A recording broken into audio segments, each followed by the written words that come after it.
All right, this is Sweden on here. We've got lots of stuff going on from the 20th to the 22nd. Talking about forced adoption and a rally happening here in Calgary. And we're just going to play our song from Sage, Runaways.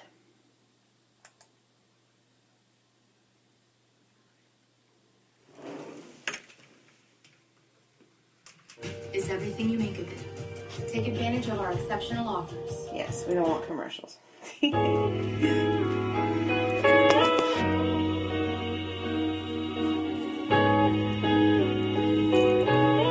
Talking about due process. We're also going to have an interview with a grandmother who lost her grandchildren. Instinct dwells in a past that is uninhabitable. Habitable fast ones over the slow parole board who likes to speak to defanged wolves who cry sheep. Time seeps into our skin, age indicates how long we've been lost in space. I keep putting expressionless looks on my face, an awful waste of human skin who waits for autumn to begin. My fall from grace will do me in too late. Out of season, no spring chicken, summer romance novel writer could win a prize. It's Nobel, go to hell in a riding vehicle that he would rise. I've changed my mind more often than my undergarments about abortion and other nonsense. I'm an orphan who comes from providence. I am a sign from God, so the parentally misguided. I know state is not an ocean, not an island, not a road. If I don't know where I come from, how do I know where to go? It's not where you're from, not where you're at, it's where you're going. And I am going home.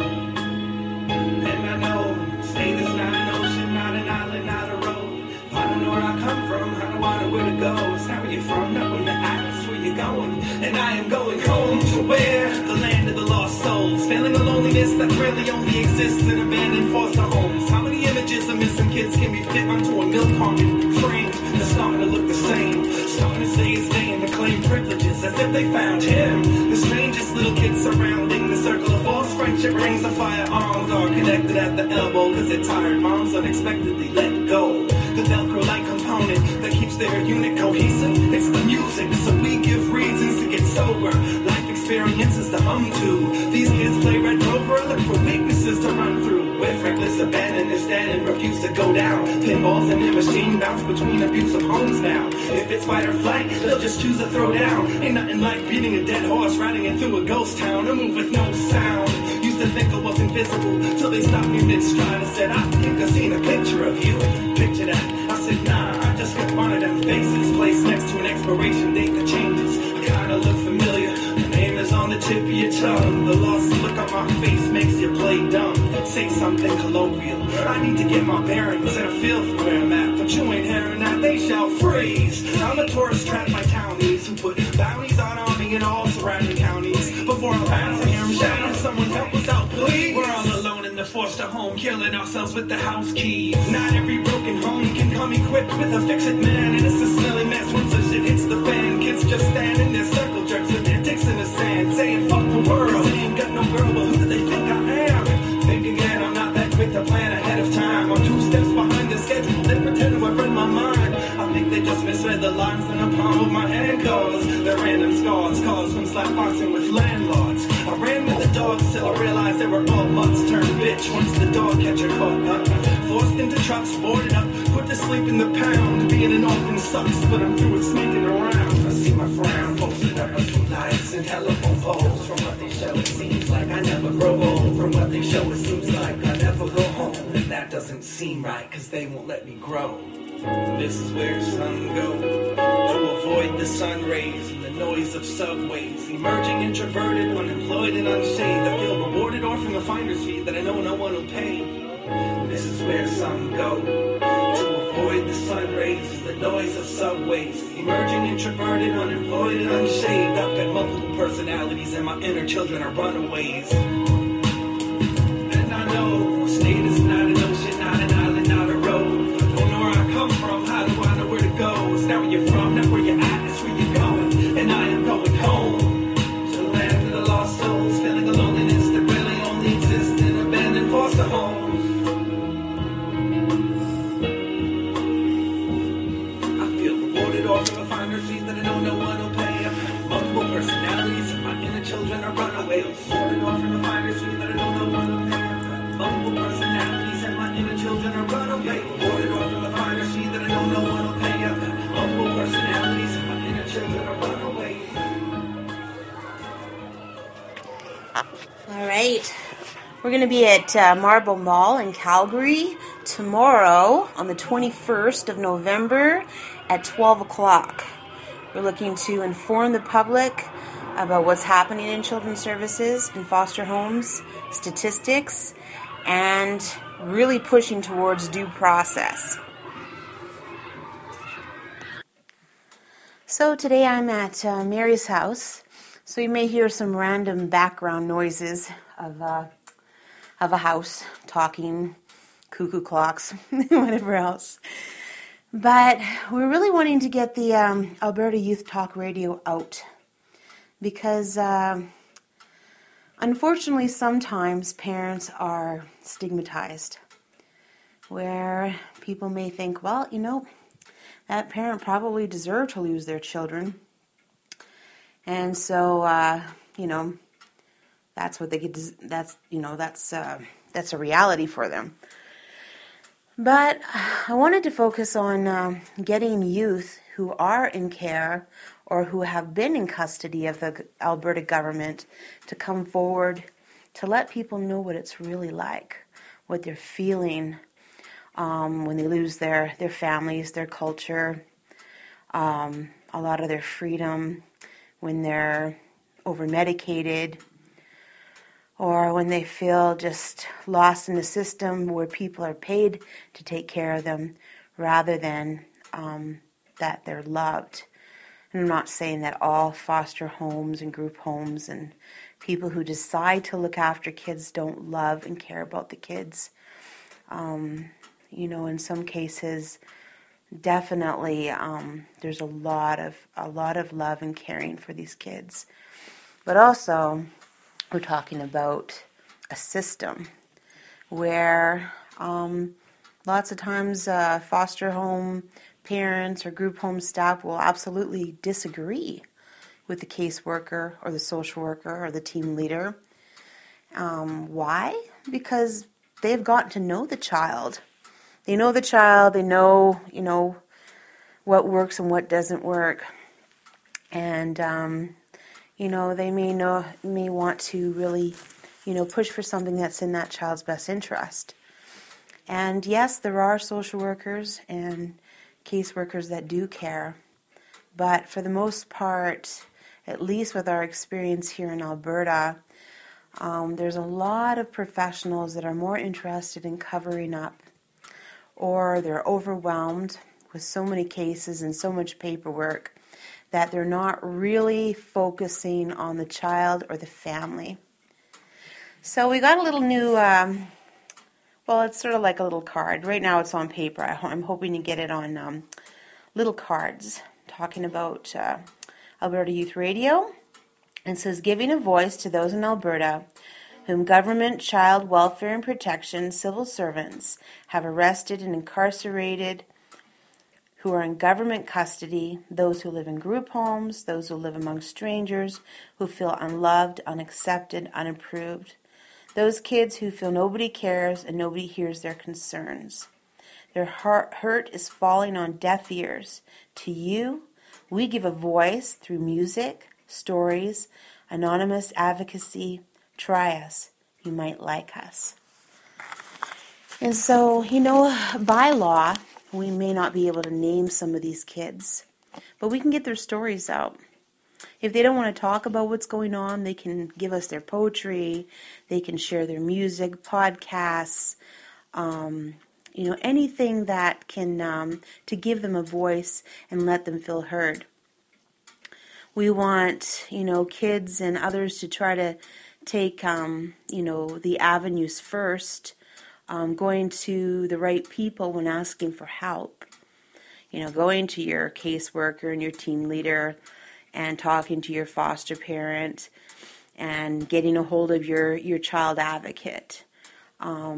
We want you to go those avenues, but if you find that you are trying to be heard and you are being neglected or hurt and nobody's standing up for you, this is part of why this radio's here. We will use social media to push to get people to listen to you. We will also contact the people that are ignoring you. and try to get your voice heard. And also, if you don't want to have anybody, know about your situation, like if you don't want your caseworker to know how you're feeling, but you want people out there to know what it feels like to be in a foster home or a group home, or what it feels like to be ripped away from your family, or maybe you're hoping that somebody out there might hear your voice and, maybe want to get in touch with you. And same with parents. There's parents out there that really don't, that really have not really looked after kids in the way that they should have. And there's some parents that'll go off and they won't care anymore. They'll just go off and live their life. But there's other parents who may have tried to make changes, but may not have made the changes to the amount or extent that the social worker or caseworker may want. Or perhaps they were stonewalled or blocked and not given the fullest opportunity that they could have been given in order to keep their kids. Kids who have been abused severely by other parents are not going to want to come on here probably and talk to their parents unless they want to say, we're really angry and you really hurt us and this is a poem or song I'm sending out to you. The people that will probably hear on here are kids who are very unhappy or have felt lost and unheard and maybe falling in between the cracks, as I did, and as I know many, many others have. So we're going to be talking about forced adoption today, tomorrow, and Sunday. Ash Fox has done an amazing brochure talking about forced adoption in the U.S., the UK, Australia, and Canada. I'm just going to read the first part of it. It says, what is forced adoption? Forced adoption is the adoption of a baby or a young child despite opposition from a parent or a close family member, expressed in the family courts. Oftentimes, close family members are not even contacted before a plan is set up, or the child is put in foster care. Generally speaking, parents who batter their children or severely neglect them do not go near a court if they can help it. The vast majority of parents who do go to court pleading to keep the child or children they love plead, we've done nothing wrong. We've broken no laws. We love our children and we want to keep them. But those children nevertheless mostly go for adoption by strangers because of risks of future harm, risks that may never happen. It is a catch-all term that covers the process of the child welfare system corruption from start to finish. This problem is not exclusive to one country and is happening in the US, UK, Canada, and Australia. So here in Alberta, we know, as I've often brought up, 685 children were hidden from the public for 10 years. And then when it was discovered and brought forth by the media and other activists, the funding was withheld. Again, this is very, very concerning that any government would not want to investigate why kids are dying in care, in custody.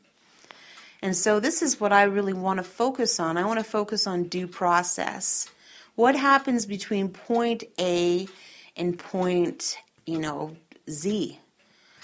We have maybe some concerns that are going forth, that the child isn't getting what they need.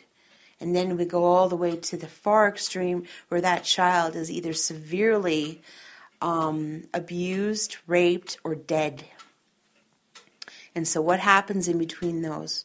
Why aren't the concerns being heard? What needs to change in the system so that so many kids are not ending up dead?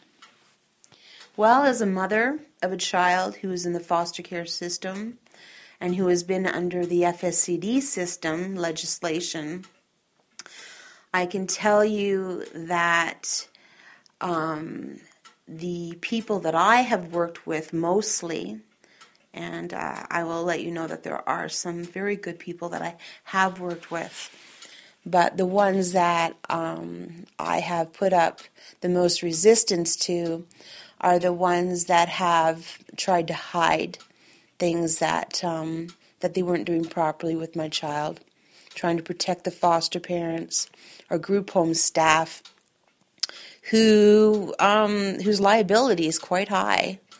The amount of neglect and negligence that has happened to my child is significant.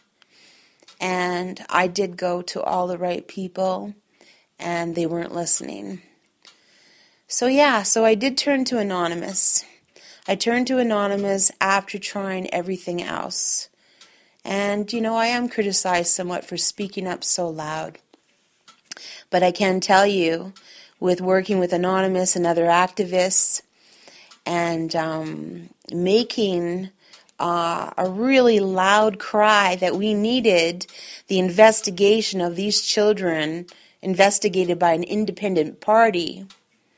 We needed answers. Those children deserved answers, and those children deserve to be mourned and cried about and cared about as much as the 120 people in Paris. So sometimes, I do get upset when I go to the rallies and I see a handful of wonderful people who decide to show up, or people we meet on the streets that show that they're really concerned about what happened. But, just recently I heard about a little girl. I can't quite remember where she was from. It was from the United States, and it's a horrible story.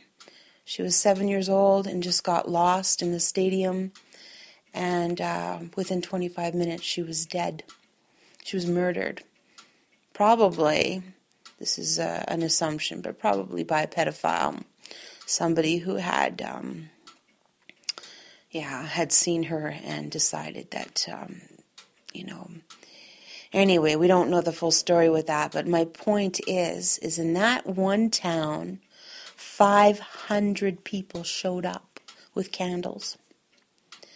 We had, a candlelight vigilant for the children that had died under government custody in the summertime.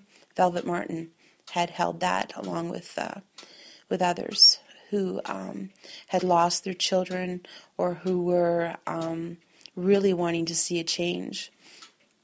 And there was I think maybe 100. Now, the children that are that have died under the umbrella of the child welfare system is reaching 800. 800, and just a few months ago, CTV News let people know that the number of children dying in foster cares are increasing. So we want to find out what's going on that is ending up with these kids being dead. So we've got the statistics. I'd like to bring Mary forward, who has worked many, many years in psychology with children in different school systems, and even used to train Olympic speed skaters. She has a wealth of knowledge, and unfortunately, she is also a victim of the child welfare system. Her story of what happened to her grandchildren is horrific. I don't know if we'll go into all the details because this is a youth radio, but we will, just get the story out there, and we can provide you with links if you send us some messages on, if you want to know more of the story, or if you want to fund these grandparents who have worked tirelessly day and night to get their children home, their grandchildren home, and to help bring justice to all that are involved in this tragic story. So we're going to take a break, and then we're going to bring Mary up here, and we're going to talk. She'll probably do most of the talking because that's her personality, but she has a lot of interesting things to say, and I think it's really worth listening to. All right, so we'll put this on pause. Well, I thought this song was pretty applicable.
Coming up with Mary. All right, so here is Mary. You can't hear it.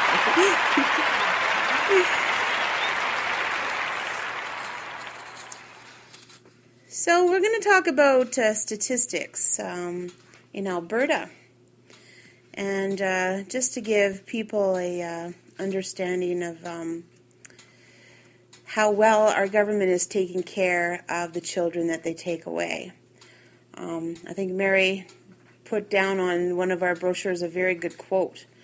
I'm not sure if you have it handy or not. But we'll let Mary take over and talk about the statistics. Say hi. Hi, everybody. I'm going to quote a man called Nicholas Trockme. He's a professor at McGill University. And he was called to Alberta after the 685 children died. The statistic was made known. And he, along with 4 other very wise people, were asked to come to Alberta to write, do an analysis and write a paper about how to fix the problem so the children didn't die in care anymore. But he said a very wise thing.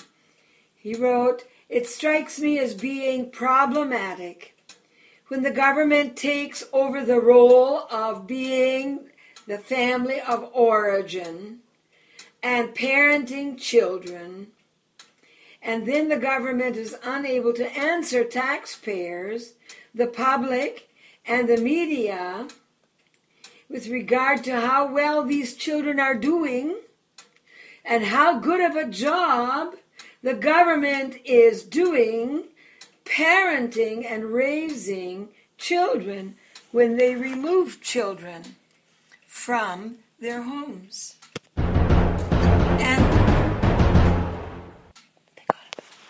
And the statistics are absolutely horrendous.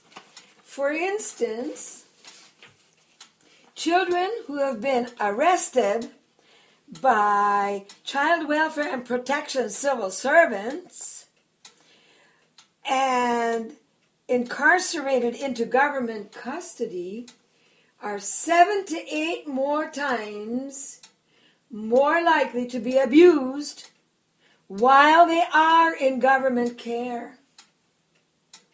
They're more likely to end up homeless, and when they age out at 18, more than half of them don't have a home after the first year of having aged out.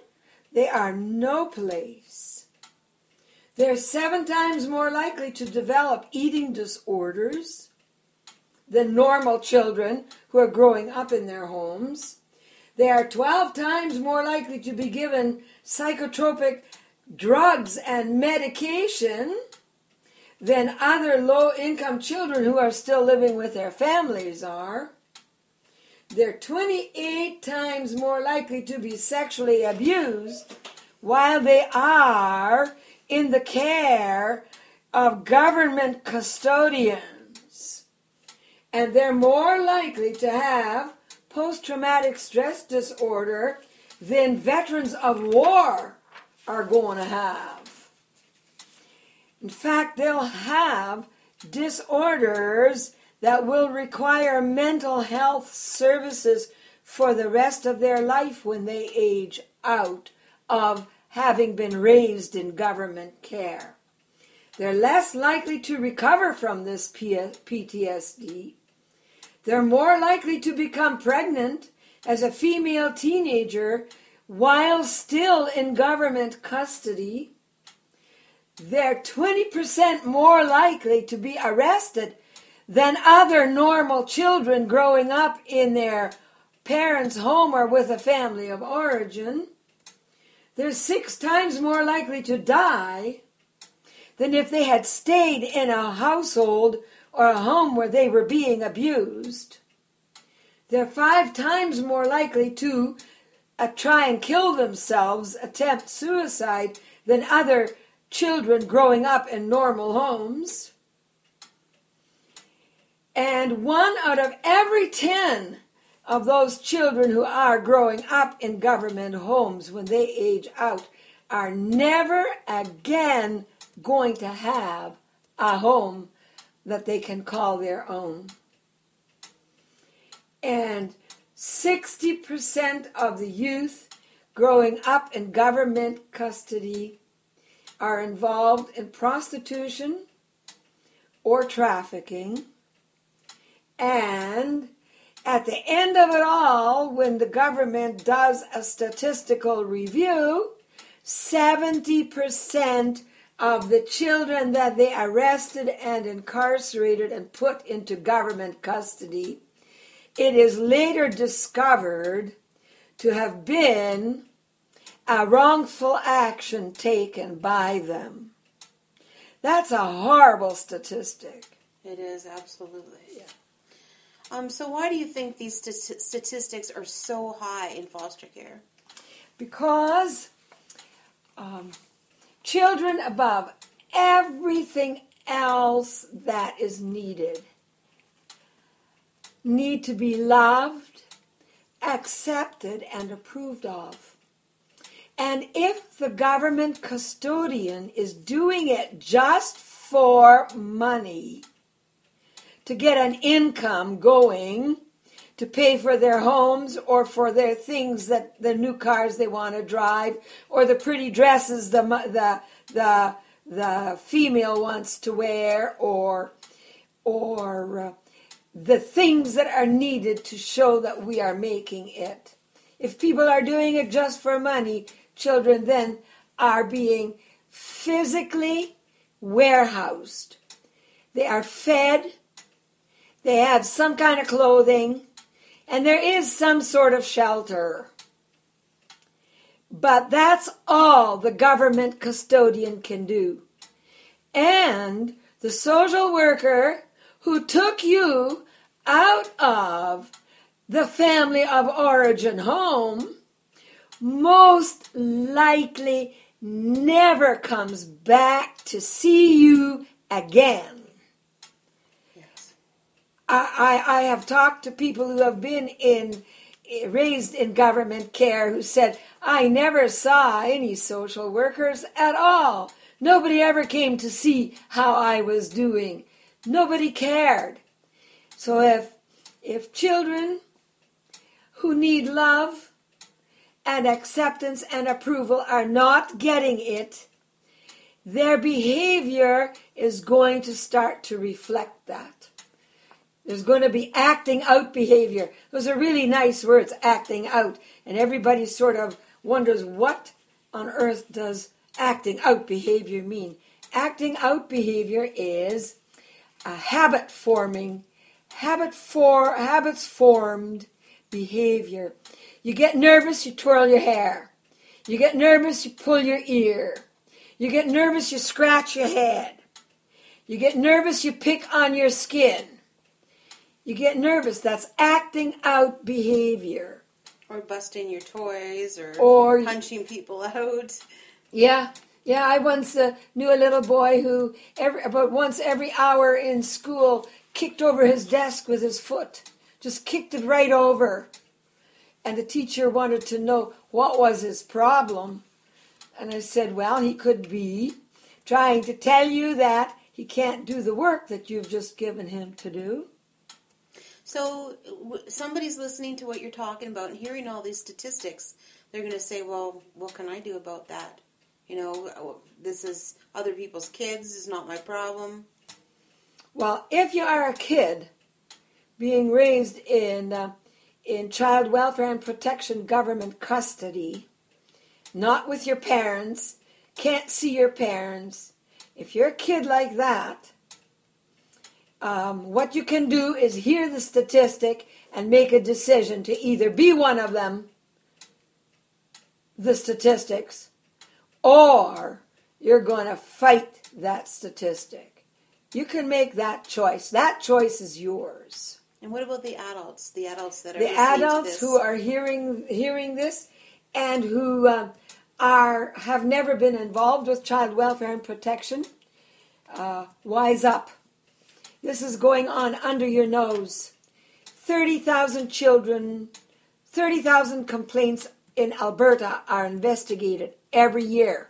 They come in on hotline phone calls, or neighbors phone in, or there's a suspicion, or there's a belief in child welfare that something is wrong, and they stick their nose in it. 30% of those complaints that are investigating, 15,000 of those children are taken away from their fathers and mothers and homes. And what happens with the taxpayers' money? Where does it go towards investing, keeping the families together? No, it goes towards dividing and destroying the family. All the energy and the resources and everything that Child Welfare and Protection has, they spend on dividing and conquering and destroying the family. So give some examples of what they spend this money on, with the millions of dollars, like supervisors. They spend it on drivers, driving children to and from point A to point B to point C up to point Z. They spend it on paying the government custodian money to have you in the home. I don't know exactly how much they pay. I know that the family that took our 3 grandchildren into their home as government custodians, literally just physically housed and clothed and fed the children. What did they feed the children?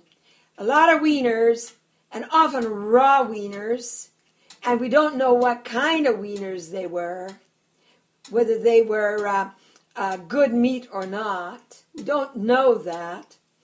And macaroni and things like this. So it's the simplest, cheapest food. We watched the hamburger being bought was always the cheapest hamburger on the market. Most of it was white compared to red meat in the hamburger.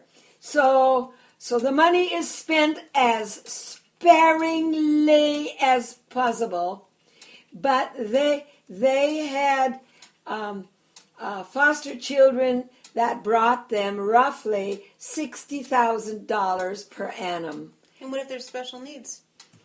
Even more, right? And if there's special needs children, even more. But Child Welfare and Protection likes to classify all the children that they pick up or that they arrest and incarcerate into government custody as special needs children due to trauma. They don't count the trauma they themselves have inflicted by moving a child 6 times in 7 months, or 6 times in 12 months, or however many times they move a child. But they move children willy-nilly all over, arbitrarily, for the simple reason that they want to spread the wealth around somehow. But that family did not spend $60,000 on the children that were housed in their house. Other people brought clothing for the children, beautiful brand new stuff. Other people brought brand new, beautiful toys. The people who loved those children brought toys for those children they knew the children would like. It was not the Child Welfare and Protection government custodian who went out of their way to buy the children special gifts. So the food is at minimum. The bedrooms are at minimum. In fact, sometimes they're shared, and my suspicion is that children of trauma are teaching children of trauma more traumatic things. That's my suspicion. So sometimes people stigmatize the parents, grandparents, or whoever else where the children end up into government custody. Yeah. Because it's a youth radio, we can't go into some of the more disturbing details.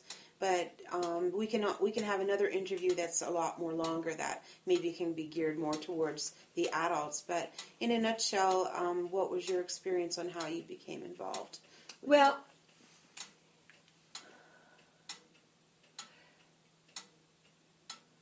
I forgot the question. Oh, how you became involved with children's services, how your children ended up in custody. The birth mother of the children wanted to go and see and celebrate her father's 50th birthday.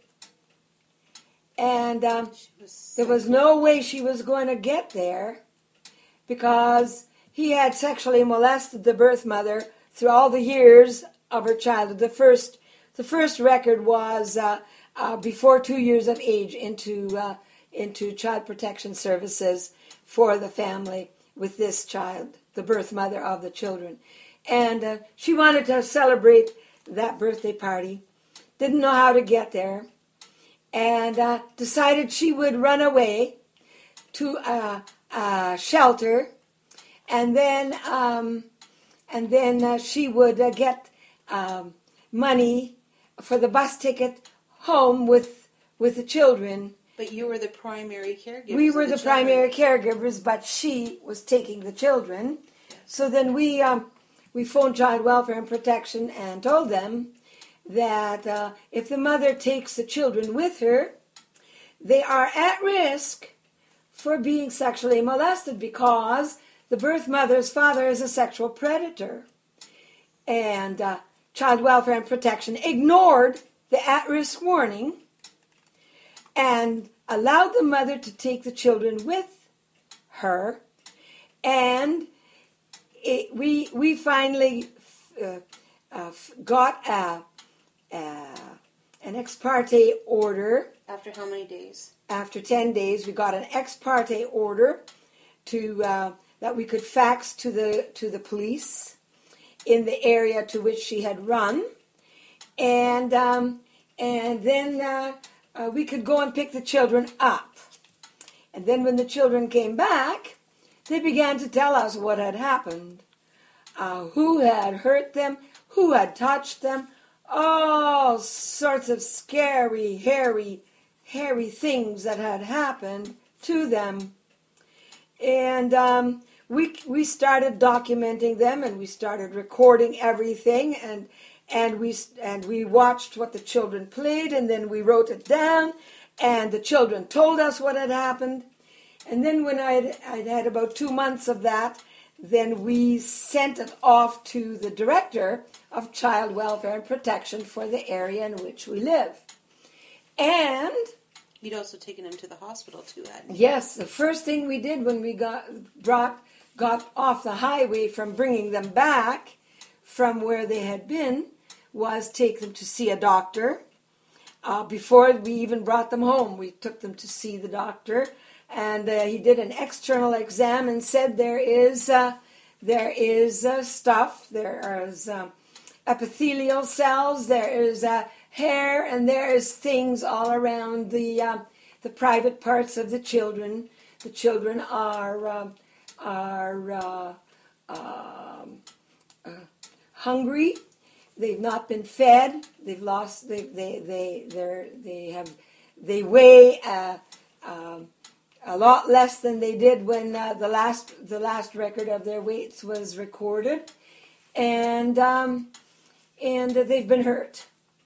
So then we began to ask the doctors for an internal exam, which and we asked Child Welfare and Protection for them to do the external exam and to put the children into play therapy.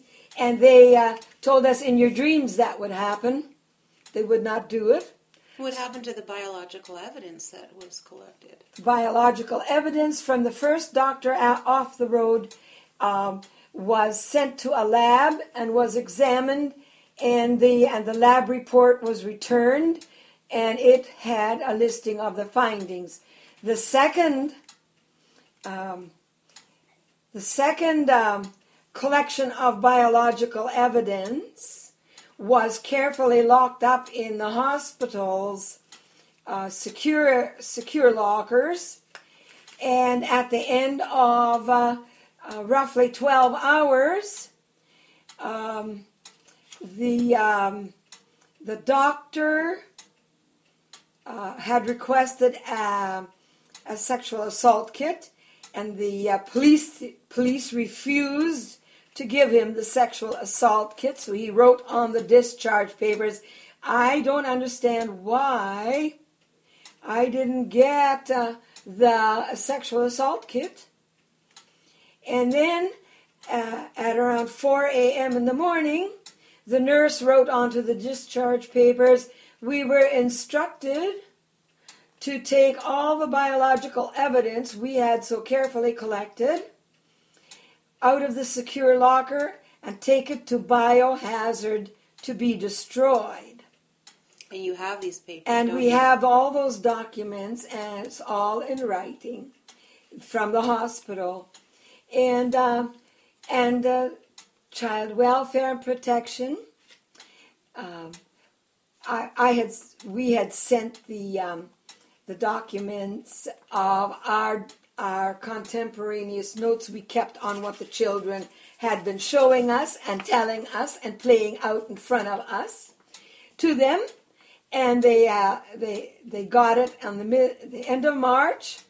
They held 4 meetings to the end of April, and then decided they would not hear what the children were saying as to who had hurt them. They would be rather charging the father. So what do you think was the big problem with them really seeing who really did molest the children? The problem was in the contemporaneous notes disclosure document, the chronology of how the children were every day showing and talking and telling and playing out what had happened. We had written that the people who allowed the birth mother to take the children with her, who willfully and wittingly ignored the at-risk warning, were going to be held responsible for the molestation, the maltreatment. And we think that is the reason Child Welfare and Protection decided to park the blame on the birth father and not behave like mature professional adults and what's happened with acknowledge and accept the responsibility of the consequences of the decision or choices they made to allow the mother to go with the children to the sexual predator. That sexual predator, incidentally, today is sitting in a Prince Albert penitentiary for incestuous molestation of his own children, his neighbor's daughters, and we want to also hold him accountable and responsible for molesting all 5 of his grandchildren.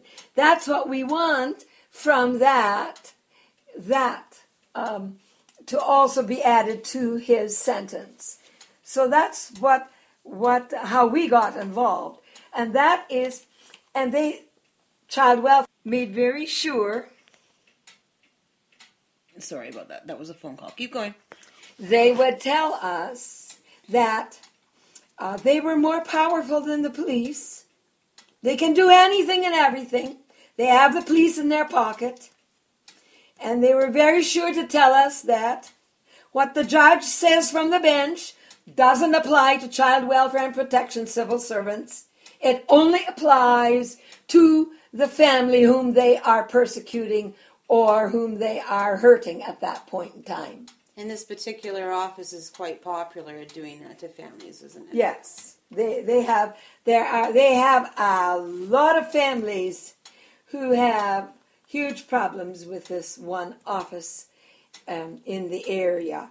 And I've specifically not named the area.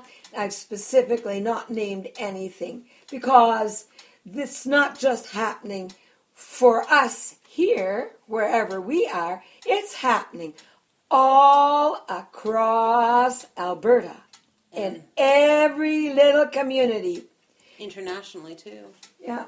Well, I've talked with lawyers who have won cases against Child Welfare and Protection Services, and Child Welfare and Protection directors have hissed through their teeth at them. We're going to get you for this. And Mary, sorry to interrupt. I just wanted to let the audience know about your GoFundMe website and how that would help support you and your family and your grandchildren being reunited. We can put that on the page. Did you want to say a couple words about that? Yeah, we started a GoFundMe project for raising funds. We also did a very nice Kidzoa little video. Yes, somebody tried to take us off. Somebody who did not like pictures and words and things written for the international community to share, tried to have it removed, but it got reinstated. Yes, and we're hoping to get this viral where it'll be pretty well internationally all over the world, so it'd be quite difficult to take down. So so this is. Did you want to say anything else before we close up? No, I just wanted to just say that when government, child welfare and protection civil servants arrest and incarcerate innocent children into government custody, the message that these people are sending to the family of origin, your fathers and your mothers, and the people who have raised you, is that the government can do a better job of raising the children than the family can. Yet all their literature says that the family is the foundation of our society, and we should be building it up. And this is one government entity that is hell-bent for leather to destroy the family structure. And I don't know if it's deliberate or if it is unconscious, but it is happening due to their zealous overinterpretation of the act they operate under. Remember, civil servants are not to interpret the law. Civil servants are just to administer the law as the politicians have passed it and the judges have interpreted it. And it's the judge's job to interpret the language, not the civil servant's job. And yet, that's what the civil servant is doing, and the judges don't fight back. They allow the civil servant's definitions and interpretations to stand. And some of them are just caseworkers. Well, they're just barely have the green behind the ears dried from their bachelor's and social work degrees. Well, some don't even have social work degrees. They're just... Well, they're supposed to have them in Alberta. Anybody who is employed by Child Welfare and Protection, the Ministry of Human Services, Department of Child and Family Services Authority, anybody who works for them must have a bachelor in social work degree at the minimum. And so when they send drivers into your house to supervise you, They're just drivers licensed to drive. I've never seen any certificates in early childhood education. I've never seen any certificates in care. I've never seen anything at all that says they are certified beyond the driver's license. All right, so I'm hoping that this has educated some people to see the need to change, the change for this system. We need to start at the hierarchy, because those are the ones that have the most say, and those are the ones that seem to be the most corrupt. Without those people being removed, our system will continue to be the way it is. So we're hoping we'll see those in Calgary, at Marlborough at 12 o'clock. And this is an international rally, so from the 20th to the 22nd. Perhaps there's something close to your town or city, and it would be really wonderful if you went and supported, or even just went and shared your stories, or give us a message so that we can start getting more voices forward so loud that nobody can ignore it anymore. So that was a really good interview with Mary. I wanted to do another song and some more statistics, but some of the equipment isn't working very well right now, or actually is, and the ones that we can use are in use. So we'll just end today because I kind of want to get this out there before it's too late in the day. I appreciate that you're listening, and I'm hoping that you can viral this everywhere so that people can become aware. And again, youth, we really would love to hear from you.